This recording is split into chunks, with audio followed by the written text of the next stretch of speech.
Hello, I'm Tina and welcome to Lakeshore Academy. Let's talk about this dreaded subject that many of us do not like to talk about, but it happens a lot.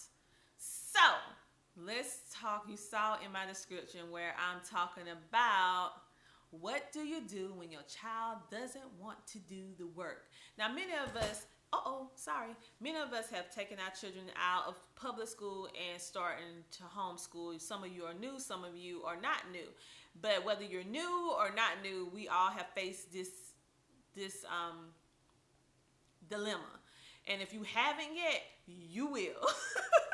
So what do you do when your child doesn't want to do the work? You have a child that want to just sit down and don't do anything for the entire day, like this is just a vacation, and they're not going to do any work. Well, you have to be creative. In some cases, when you first take a child out of school, public school, they do have to do like a deschooling kind of thing for some children. And basically deschooling is just like you take a period of time off in the an interval in between public school and transition to homeschool. That interval in the middle, you take a period of time off, so to speak, where you're trying to deschool or reassess the child to homeschool learning, homeschool based learning versus public school learning.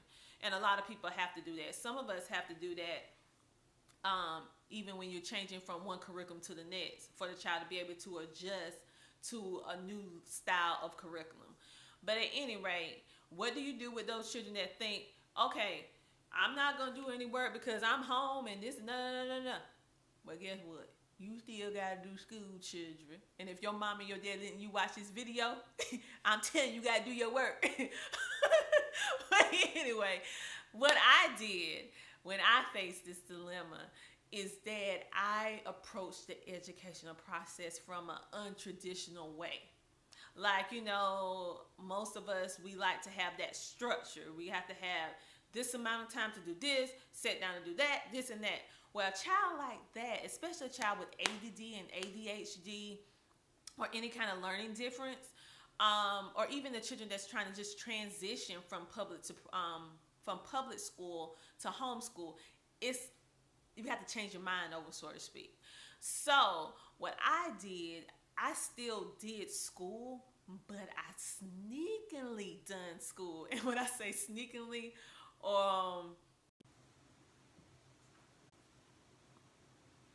I'm sorry, you guys, I lost my connection.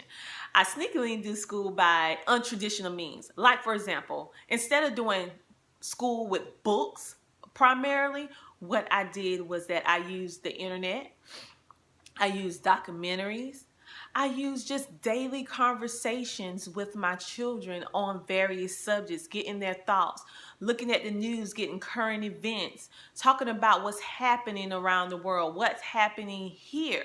So what I did was I was doing that, and then most kids love doing science projects anyway, so getting their hands in dirty, doing different stuff, I did that. I did puzzles. I did building projects with Legos and Connect blocks, the marble activities. I did PE, exercises. I did health. I did cooking. I did all kind of alternative learning with my children, and they didn't even realize that they were being taught from everyday life examples or everyday life situations. They didn't even realize, and they thoroughly enjoyed it. So when we fully went into the transition of homeschooling altogether, the process wasn't as hard. Now, if you're running through this and you already been homeschooling for a period of time, and your child is getting to that point where they don't want to work anymore, this will be a great opportunity to do untraditional way of teaching, approaching the educational process. Instead of learning science in a book, take them to the park, take them to the lake, take them to the beach, and they can learn. Have them pick up different seashells and look at the different ways the shell has their prints on them. Looking for the different animals. You can be surprised how many conversations you can build on that. Watching documentaries, which is so great.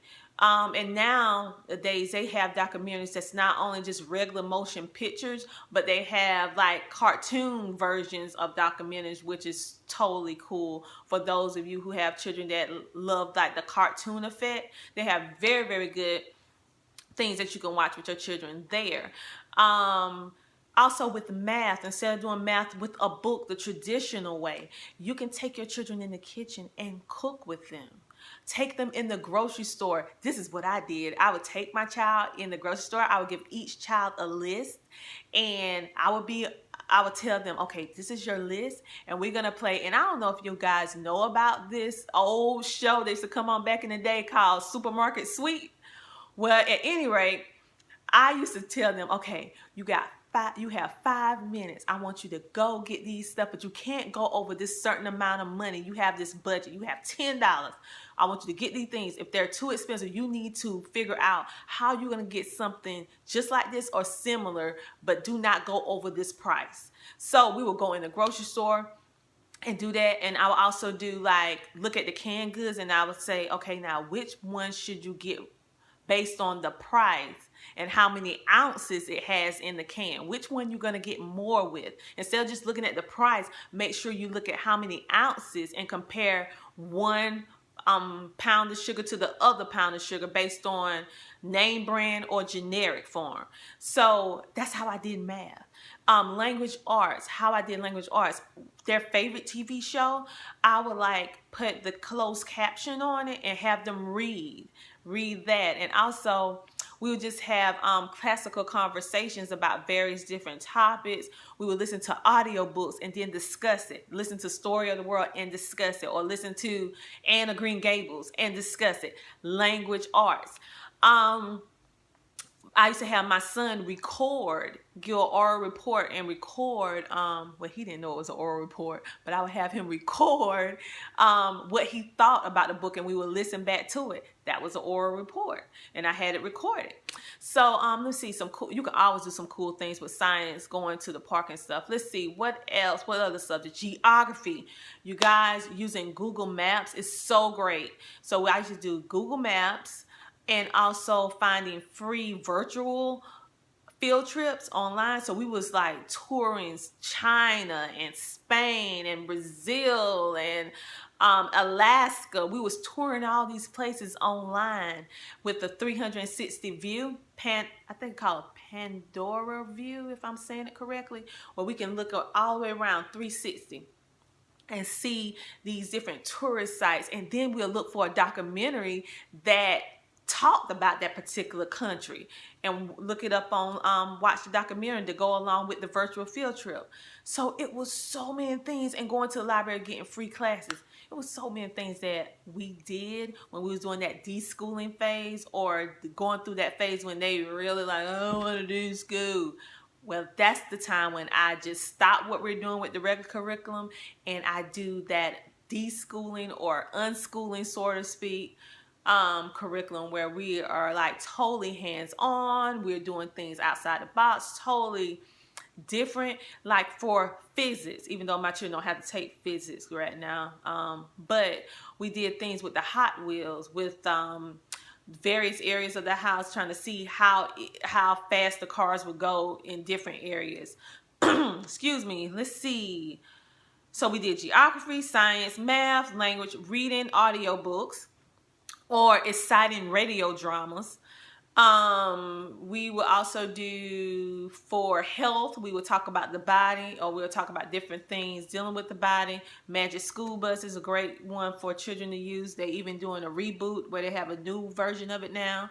So we did that, and I also have other DVDs. So we did a lot of different things that the children was getting school, but they didn't realize it, and they enjoyed it. So when you go through those stressful periods, you can do this type of teaching, and it's still, you just document it and write down, we did this for science, we did this for language arts, we did this for reading, we did this for geography, we did this for math today. Because every time you do all that stuff, it's still school. It's just untraditional. It's not the traditional way that we're used to, but it's still school. In some cases, it's the best form of school for children, especially when they get bored and bogged down with all that worksheets and paperwork and books all the time. Sometimes you need to de-stress them by pulling them out of the traditional way of learning and letting them see other various ways of learning and having fun without them even knowing it. So this is Tina from Lakeshore Academy. I hope this video helped. Have a good day. Bye.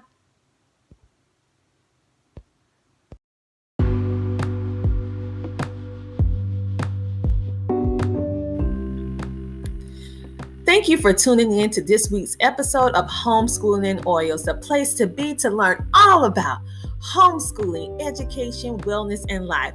We talk about the uncomfortable in order to make you comfortable, to let you know that you're not alone with the struggles and the challenges that comes with homeschooling. But along those lines, there are many blessings and so many great benefits of homeschooling your children and drawing close to your beautiful families through the essence of homeschooling with your family. So make sure that you follow us on all the different social media platforms and Homeschooling in Oils on Facebook, Instagram, and also YouTube. But after listening to this video and you're still feeling a little bit confused, a little bit frustrated, and you wanted to stop, well, you need to make sure that you go to Homeschooling Oils on Facebook and send us a personal message to Coach Tina Ramsey so that she can create for you a customized homeschooling plan designed for your family to win on your epic journey of homeschooling. Right now, she still has coaching consultations available for you. So make sure to get on her list today to get your personal coaching consultation with her and find out the details. Again, we appreciate you and thank you for being a part of our Homeschooling in Oils family. We'll talk to you later. Bye.